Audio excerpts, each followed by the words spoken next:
Okay, this is going to be a update video on John Lee Coward, the individual who murdered Nia Wilson and and damn near murdered her sister.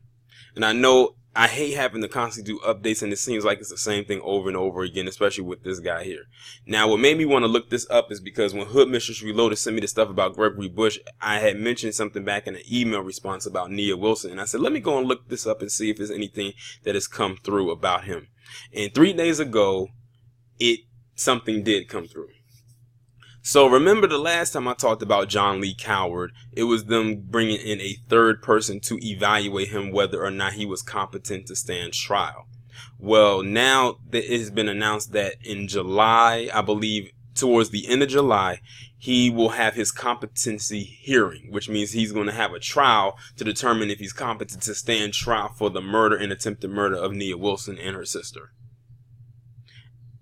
And I said they better find him competent this time, because if they don't, that means that they're going to have to delay it again, just like with the whole Gregory Bush thing. So if they have to give him some meds to make his ass be competent, give him the meds and make sure he's taking the meds. I don't care if you have to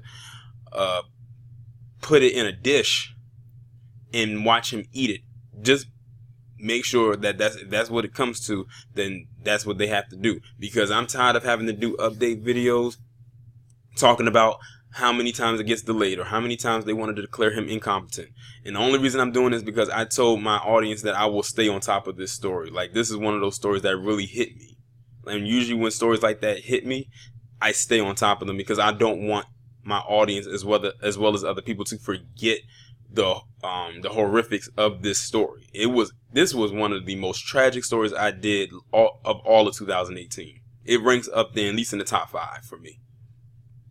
But that's the update so far as it concerns this walking waste. Y'all let me know what y'all think about it down in the comments, and I'll talk to you in the next one.